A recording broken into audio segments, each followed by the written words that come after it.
Catch. Did you see that? Did you get that? Did you get that? Mate, I'm like a ninja today. That's going trailer. Yeah, fucking hell, it's definitely going in trailer. Welcome back, Trained by JP. Yeah? Loud and clear. Mic check, mic check. Right, let's get it popping. Today's session, get ready for it. Incline dumbbell press. Incline side big Smith. Dip machine. Pec deck. Machine laterals, reverse pec deck, and overhead cable extension. So today, I actually feel really good. So it was going to be a baseline training volume session. However, I'm kind of auto-regulating at the moment, depending on how my recovery is and how I feel day to day. And today, I feel like I can probably get after it. So the way I'm going to gauge it is this. I'm going to take my first set, I'm going to take my second set out of the whole session. If I see very good progression, I feel good off the back of them 2 sets, I will get after it. So it just all depends how them 2 sets go in terms of what we're going to do in terms of training volume. However, the base plan always remains the same. I don't chop and change movements randomly. I don't do things out of feel.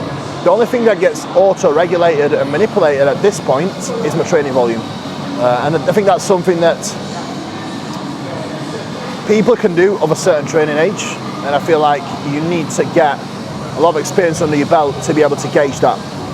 Because when I start my session, I will have all the biofeedback that I need from the way I feel, my energy, and what I can actually do to be able to actually push on and progress. So we'll see. We'll see. A little bit of an update on me. Body weight's 267.4, which at this body comp, I might give you a little preview, might get naked for you, but I'll see. It's probably the best I've looked by a country mile. I look pretty okay. I'm not too sloppy.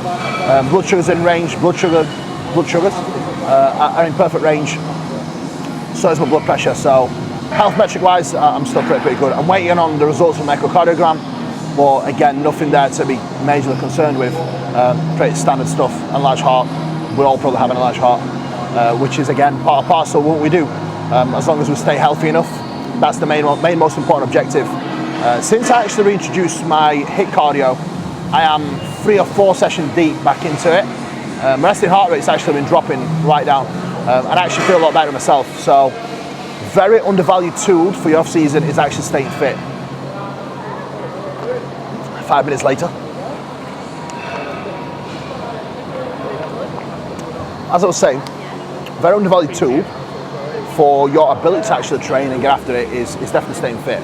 So I do feel like that's something many people lack, and myself included. I used to let myself get basic unfit and sloppy, and that wasn't the way to go. Like yesterday, for example, still had to do my cardio after a very long day. And I think that's the biggest difference really with setting certain goals and committing to them. Regardless of how your day goes, adherence has to be there.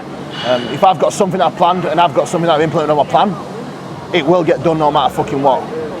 Like yesterday, pretty much by the time I got everything done, it was like 6:30 at night. My bedtime's 8:30. So that's the only time I had to actually do my HIIT cardio. So I still managed to get it done. Managed to get my steps in. Wasn't ideal, but shit gets done.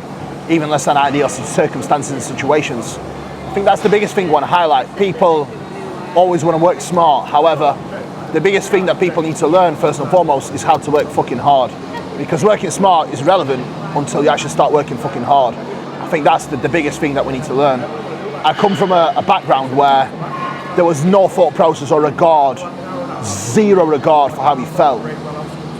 You walked in the gym and you got the job fucking done no matter what. Same with prep. You know, the first few preps that I ever did, zero regard for fatigue management. The worse you felt, more tired you felt, the better it was, and more successful your prep was. That's how it was gauged, which obviously is dumb. It's fucking retarded. I'm not telling you to do that. However, I feel like in order to be able to get to a certain place, you have to experience that shit, and you have to know what to do in face of adversity and in face of times where shit does really get hard. You have to have the ability to really, dig in and find something deep inside you to get the job done. So, in terms of an update, I'm pretty much the biggest I've ever been. the best I've ever looked, which is obviously nice. The strongest, most accurate I've ever been in the gym as well, which is obviously great.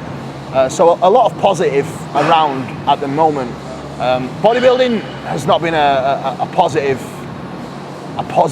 I would say, environmental community the past couple of months, and I've certainly felt that myself, and I certainly felt that with the way I was, just with people dying and obviously all the issues, etc. Definitely put a lot of negative thoughts in my head, but this week I've basically come to a bit of a realisation and reminding myself of what bodybuilding has actually given me and the path it actually put me on. I would not be the person that I am today, and I wouldn't be here right now if not bodybuilding. I definitely would not be sat here right now if not bodybuilding. I would be in a bad place. So I'm not gonna give him my life story. I'm not gonna, delve too deep into it, but that is a fact. I would probably be in a very, very bad place if not bodybuilding. So I owe it a lot. Therefore, I need to appreciate that. Yes, bodybuilding comes with a risk.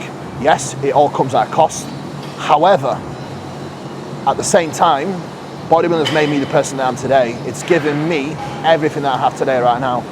And for that, I owe it bodybuilding to set a good example for others and be able to help others and guide others on their own journeys as well. Food for thought there, guys.